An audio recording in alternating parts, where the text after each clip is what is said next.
Temos vivenciado e falado muito sobre problemas de saúde mental.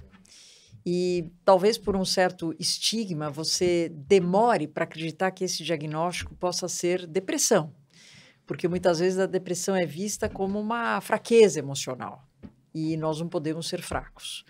Só que esse assunto é um assunto extremamente importante, extremamente atual, e para isso hoje a gente conta com o nosso querido amigo e um tremendo de um profissional, Dr. Renato Marchetti.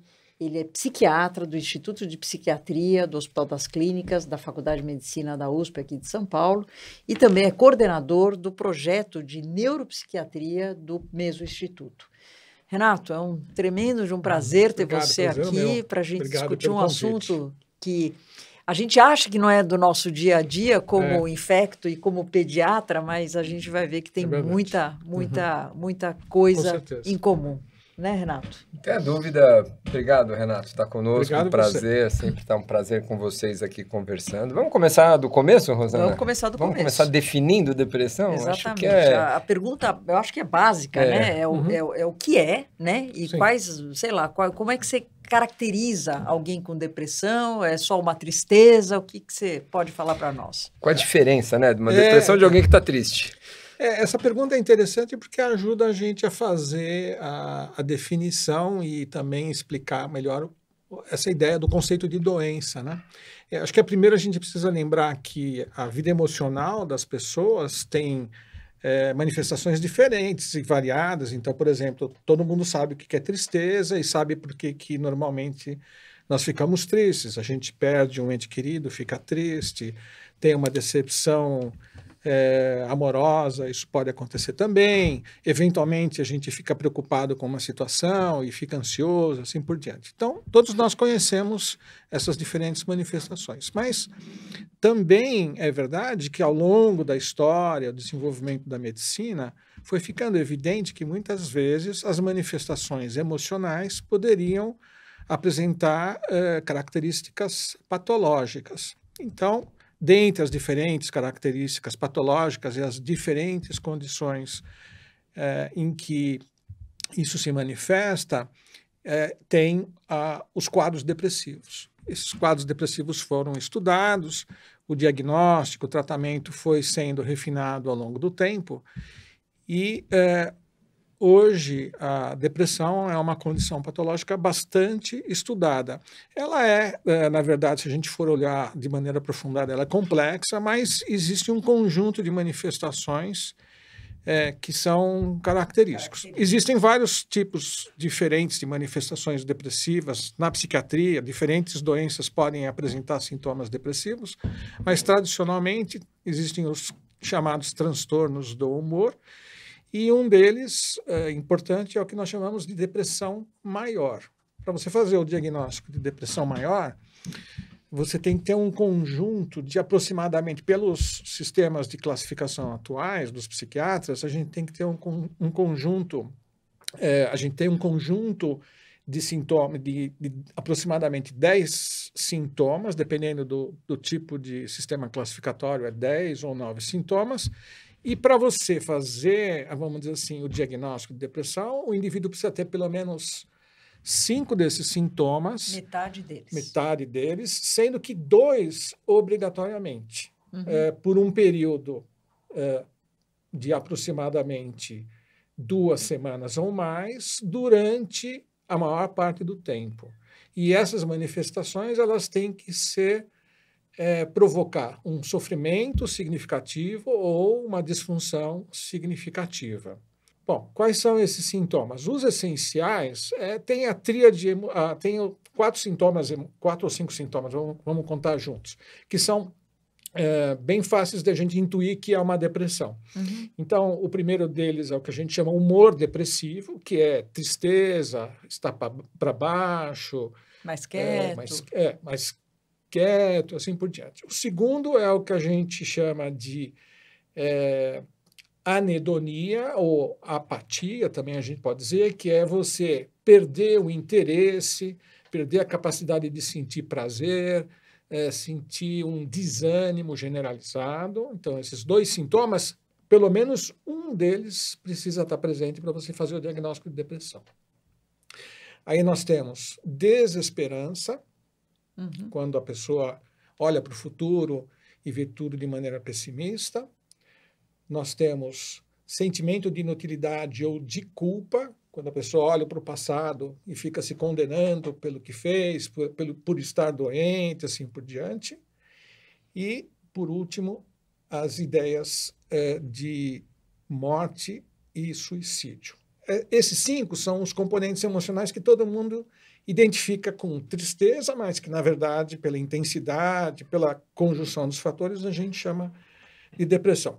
Mas aí, além disso, você tem sintomas neurovegetativos. Então, por exemplo, você tem alteração do apetite para baixo ou para cima, tem alteração do sono, com insônia ou hipersônia, você tem alteração da energia, com fadiga excessiva, você tem alteração da psicomotricidade, o paciente está lentificado ou está agitado, e tem dificuldade de concentração ou indecisão. Então, para você fazer libido também. Libido também pode acontecer. Ela não é um critério obrigatório, mas ela está encaixada dentro daquela perda de prazer generalizada. Tá.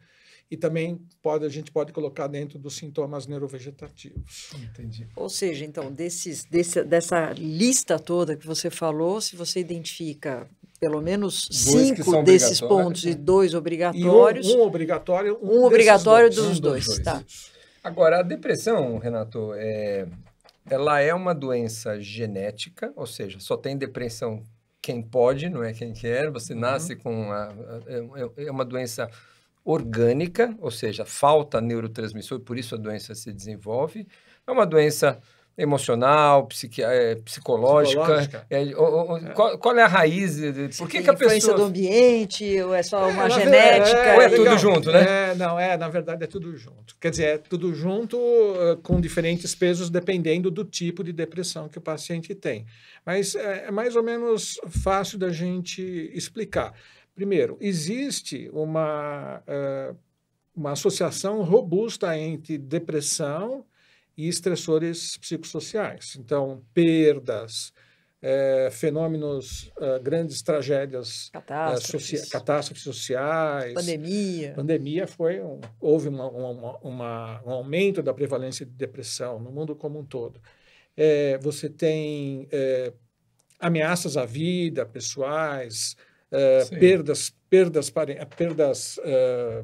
de vários tipos, traumas, assim por diante. Bom, tudo isso é fator estressor associado à depressão. E do outro lado, existe sim um peso da genética que é significativo. Se a gente olhar, por exemplo, os pacientes classificar de um lado, pessoas que não têm parentes em primeiro grau com depressão e pessoas que têm parentes em primeiro grau com depressão, a gente vai ter uma elevação do risco de aproximadamente são 3 vezes, ou seja, a prevalência básica de depressão na população é em torno de 5 a 6%, a prevalência, o risco de ter depressão nessa população paciente familiar de primeiro grau vai para 15, 20% aproximadamente. Só que não é uma doença genética pura e simples, não é? Você não precisa ter, não é que o seu pai tem, você vai ter obrigatoriamente. Na psiquiatria, a maior parte das doenças tem uma herança poligênica, ou seja, você tem um conjunto variado de genes, cada um com um pouco de efeito, a composição desses diferentes genes vai aumentar a chance de você ter depressão. Perfeito. E tem uma outra coisa que eu acho bem interessante, que mostra assim, a associação entre a depressão e ambiente, que é o fato de que, primeiro, quando a herança é poligênica, você tem a possibilidade de ter um risco maior ou menor, dependendo dessa composição de genes. E tem uma outra coisa interessante que são os aspectos epigenéticos. Quando um paciente, uma criança particularmente, sofre um conjunto de adversidades significativas na infância, como abuso, sexual, abuso físico, privação extrema, Bullying. crônico, negligência, assim por diante, ele vai ter, vamos dizer assim, a expressão de genes que vão aumentar o risco de ele ter depressão e depressão mais grave na vida adulta. Né? Então, você tem uma interação entre ambiente e genes, assim, bem importante. Então, se a gente fosse chutar, mais ou menos, a gente diria que é 50-50. 50% é genética, 50% é ambiente. Então, isso significa que, eventualmente, tem depressões que são desencadeadas por fatores emocionais, psicossociais, e tem depressões que ocorrem sem um desencadeante, sem um gatilho, sem um gatilho específico. Ou, eventualmente, gatilhos biológicos também, tipo medicações que provocam depressão. Isso pode acontecer. E tem alguma, sei lá, faixa etária que tenha uma maior incidência, alguma coisa, ou mesmo homens e mulheres, alguma coisa? Grupo risco, né? O grupo mais... Depressão acontece ao longo da vida como um todo, mas existem 2 picos de incidência. O primeiro pico é entre os 10 e os 30 anos. E o 10? Tão cedo a partir da adolescência, até antes disso. O pediatra vai falar aqui. Até antes disso, não vai falar. Até antes disso, mas na verdade o pico já é a segunda e terceira década, e o segundo pico entre 40 e 60 anos, que é ou seja, dos 10 quinta e sexta década. Você já escapou. Né? Só escapou entre 30 e 40. Então, esses 2 picos. Ao longo da vida, como um todo, as mulheres têm 2 vezes mais chance do que os homens de ter depressão. Isso não acontece na infância, na fase pré-escolar em particular, mas depois, daí para frente, as mulheres ganham. Uma pergunta que a gente está descrevendo algumas causas e alguns tipos, mas uma pergunta que já direciona até para o tratamento. Culmina sempre essa depressão com alterações, vamos dizer, de neurotransmissores, e os tratamentos medicamentosos são comuns a essas diferentes depressões? Ou há antidepressivos de classes diferentes e, portanto, há abordagens terapêuticas em função da fisiologia diferente de cada depressão dessas? Bom, sua pergunta dá um livro. Ela é complexa, mas basicamente assim. Para quem está nos ouvindo, que quer entender um pouco mais. Vamos dizer assim, na explicação fisiológica da depressão, no que a gente chama fisiopatologia, até hoje, vamos dizer assim, a teoria principal é a teoria monoaminérgica, em que você tem alterações de neurotransmissores cerebrais, caracteristicamente são a serotonina, a noradrenalina e dopamina, em diferentes aspectos do metabolismo cerebral desses neurotransmissores. Uma grande parte dos medicamentos antidepressivos vão atuar. Mas a gente sabe que isso não é a única explicação. Hoje você tem, vamos dizer assim, uma conversa entre a teoria monoaminérgica e outros aspectos relacionados a alterações do eixo hipotálamo, hipófise, adrenal, citocinas periféricas atuando sobre o sistema nervoso central e neurogênese e neuroplasticidade. Então, hoje já existem antidepressivos que envolvem outros mecanismos. Agora, para falar assim bem claramente, a gente não sabe exatamente quais são, vamos dizer assim, os mecanismos que estão atuando num tratamento. O fato de existir uma fisiopatologia, um mau funcionamento cerebral envolvendo o quadro depressivo, não significa que o tratamento psicológico não vai funcionar. Perfeito. Porque existem evidências de que o tratamento psicológico também modifica a dinâmica de funcionamento cerebral. Existem estudos de neuroimagem hoje em dia mostrando isso. Então, a indicação de tratamentos ela é de natureza empírica, é o que é testado e comprovado como mostrando evidências de que funciona. Então, você tem tratamentos psicológicos, tratamentos farmacológicos e outros tratamentos biológicos também.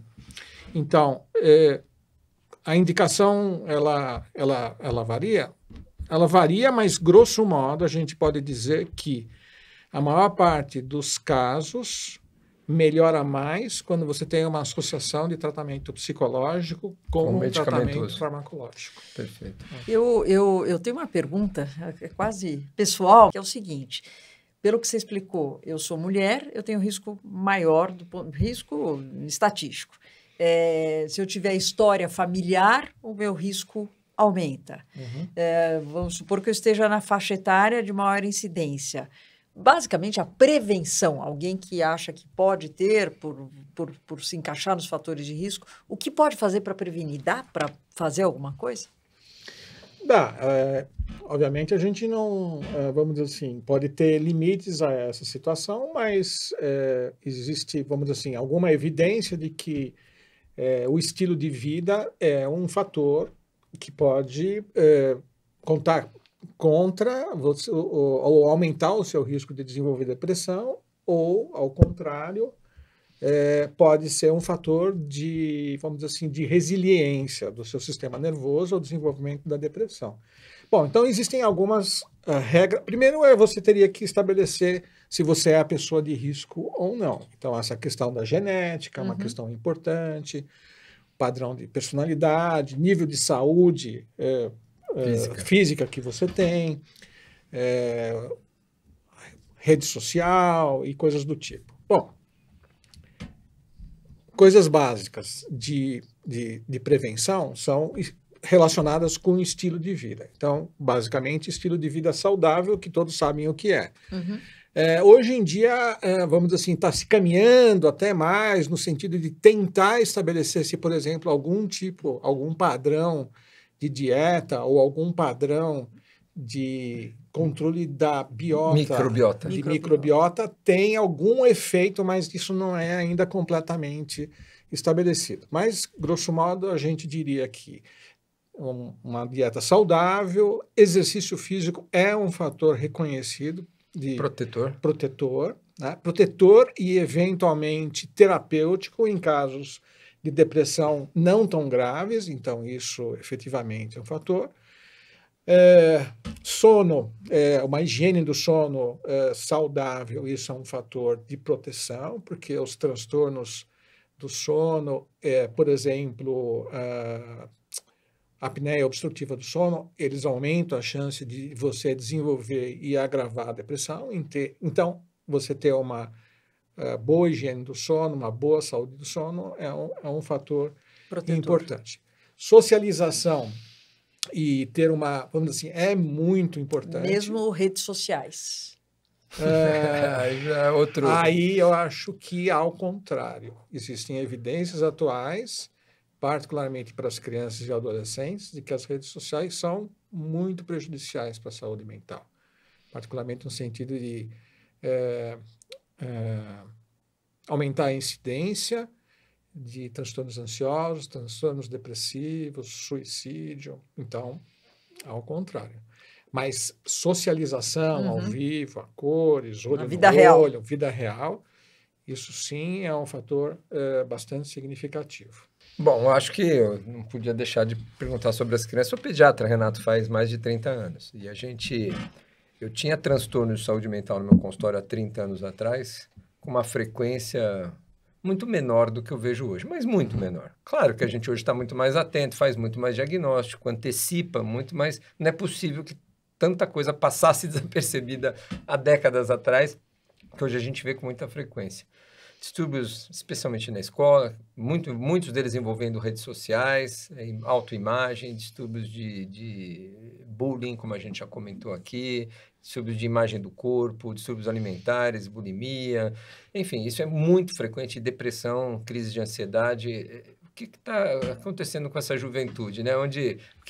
Se você tivesse que dar um conselho, uma orientação aos pais que estão com seus filhos entrando na adolescência? O que a gente tem que ficar atento? Perceber, né? Que sinal que a gente olha para um filho que o adolescente fica no quarto? Tudo bem, o adolescente fica no quarto, quer dormir mais, mas quando que isso deixa de ser algo normal e a gente deve levantar nossas orelhas e antenas todas para essa situação? Você está dizendo especificamente da adolescência? Criança e adolescência. A partir dos 10 anos, vai? Bom, eu acho que assim, a primeira coisa é com relação a uma detecção mais precoce, né? Acho que a primeira coisa é que você tem que tirar da cabeça a ideia de que criança não fica doente, mentalmente doente, porque a gente sabe que fica. Sem dúvida. E particularmente a depressão, ela é bastante prevalente na adolescência e também nas crianças, como é que a gente fala? Nas crianças pré-escolares e escolares. Bom, então, eu acho que esse é o primeiro aspecto. É lógico que as crianças e os adolescentes têm manifestações da depressão que são um pouco diferentes das manifestações dos adultos, mas não são completamente diferentes. Então, por exemplo, a capacidade, a manifestação de sentir prazer e interesse, o desinteresse, a anedonia vamos dizer assim, é um sintoma que você vê na primeira infância, na segunda infância, na adolescência, no adulto velho. Então, a redução da capacidade de sentir prazer nas atividades costumeiras, nas atividades que ele normalmente gostava, assim por diante, é uma característica significativa. As crianças e adolescentes muitas vezes manifestam o humor depressivo não tão claramente como tristeza. Já na adolescência isso já é bem claro, mas principalmente nas crianças mais novas, a irritação pode ser, vamos dizer assim, uma manifestação bastante significativa, e o comportamento que pode ser de explosão, desafiador, pode enganosamente esconder uma depressão que está por baixo.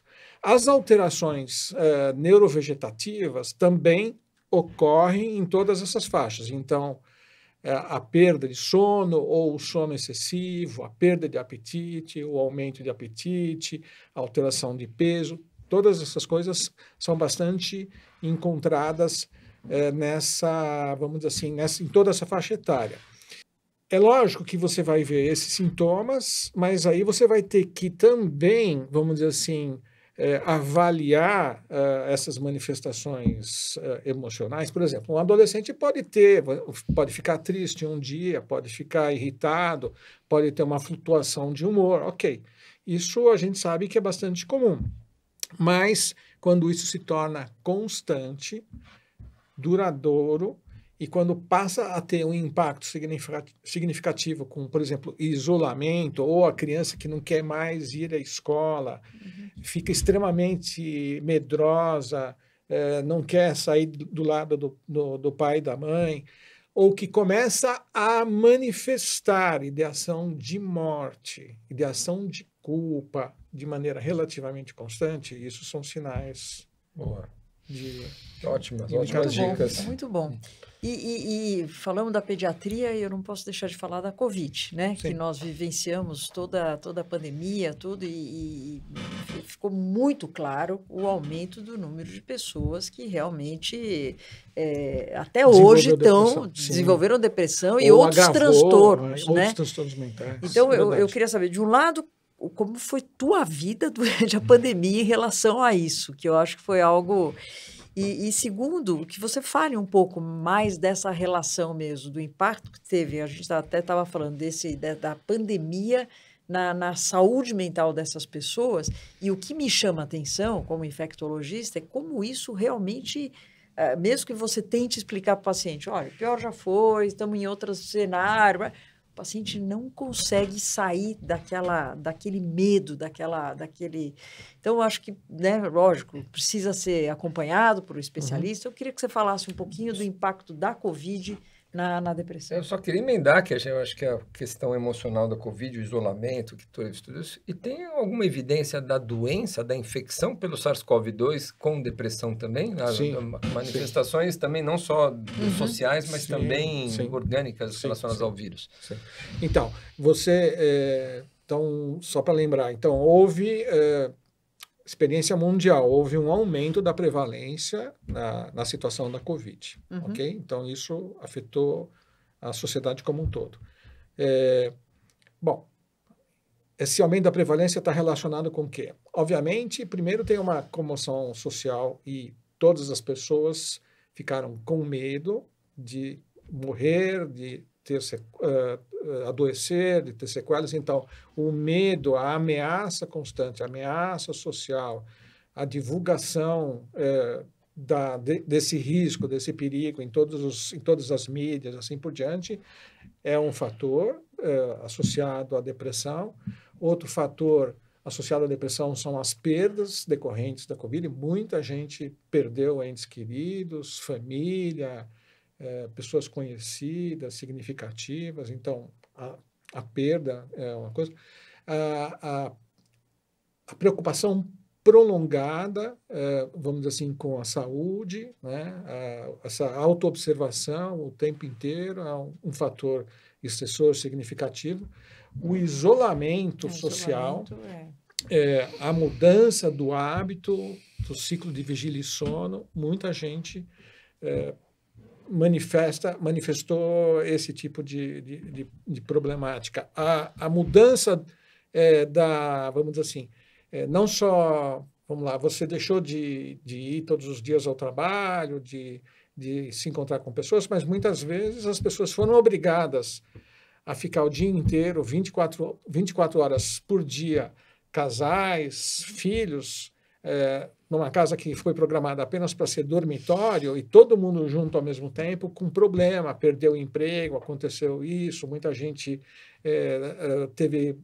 sofreu um impacto econômico bastante importante. Então, é uma situação... Razões não faltam. É um conjunto de coisas que... E, por último, a Covid... teve um papel, a infecção, o tratamento da infecção pode sim afetar os pacientes. Eu lembro de 3 casos, era um paciente que desenvolveu um quadro depressivo importante, significativo, uma depressão ansiosa muito importante. Ao contrário, eu tive um paciente que tinha uma depressão, ele durante o tratamento, ele recebeu corticoide, desenvolveu um quadro maníaco em função do corticoide, uma mania psicótica em função do corticoide. Então, tem todos os tipos vamos dizer assim, de manifestações. Então, não só a Covid, vírus pode provocar um quadro depressivo, mas também os tratamentos eventualmente podem provocar. Perfeito. E dá, lógico, para quem está nos ouvindo aí procurar auxílio especializado, exatamente. Deve para sair dessa... A Rosana perguntou da sua vida. Eu fiquei curioso. Como é que você passou? Não sua vida depressiva, mas a sua vida com seus pacientes, a sua atuação, o seu trabalho. Na verdade, assim, então eu tenho 2 ambientes principais em que eu trabalho. Um é o hospital e o outro o consultório. O hospital, eu recebi uma orientação, como eu sou maior de 60, na época, os médicos lá no Hospital das Clínicas, os médicos maiores de 60, eles foram afastados da frente de trabalho. Eu participei da elaboração de um guia para orientação de médicos que iam fazer o atendimento por teleconsulta para pacientes portadores e para o pessoal que trabalhava na frente também o profissional da saúde. Profissional da saúde. Então, eu participei da elaboração desse manual. Um pouco mais para frente, quando vamos dizer assim, a coisa ficou um pouco menos restritiva, eu mantive o meu trabalho como líder do grupo, supervisor, por por tele, então os residentes estavam presencialmente, eu por tele, e aí no final, depois que houve a liberação, eu voltei normalmente. No consultório, foi interessante, porque no começo, o que aconteceu foi que, logo no comecinho, o consultório esvaziou. Mas muito rapidamente, os pacientes passaram a vir passaram para o atendimento em teleconsulta, e aí, ao contrário, o consultório subiu bastante, né? E desde então, o consultório, vamos dizer assim, parece que a pandemia trouxe uma consciência social mais forte relacionada ao problema da saúde mental, e aí as pessoas vêm e procuram mais. Ou, eventualmente, as pessoas estão com mais problema também. Eu acho que as duas coisas também, possível, Renato. É possível. Foi ótimo, Muito né, Rosana? bom, né? O papo bom é assim, né? Passa rápido. Nós aprendemos muito, né? Sempre. Eu acho que dicas super importantes sobre um assunto que é do dia a dia de todo mundo, e aí a gente às vezes não sabe exato o que valorizar, não valorizar. Então, excelente, Renato, super obrigada mesmo. Obrigado a vocês pelo convite. Aproveito sempre para convidar vocês para seguirem a gente nas redes sociais, o Renato, @Renato Kifuri, @Rosana Richman. O Renato já me falou que não é muito adepto, ou tem rede social? Não, não tenho rede social, tenho e-mail. Não, mas tem também. E lógico, o R3K, Sua Saúde, Nossa Especialidade, é o @R3K Oficial, e sempre com assuntos que a gente julga extremamente importante na vida de cada um, né, Muito Renato? bacana, Então, obrigado, Renato. Obrigado a vocês. Despedida dele aí. É um prazer, Renato, estar conosco. Mais um bate-papo aqui que a gente traz para a R3K, certamente com muito interesse para todos nós. Todos nós temos alguém na família, conhecemos alguém que já desenvolveu um quadro depressivo. É uma coisa que a gente precisa aprender a lidar, entender cada vez melhor. Obrigado de verdade, Renato. Obrigado.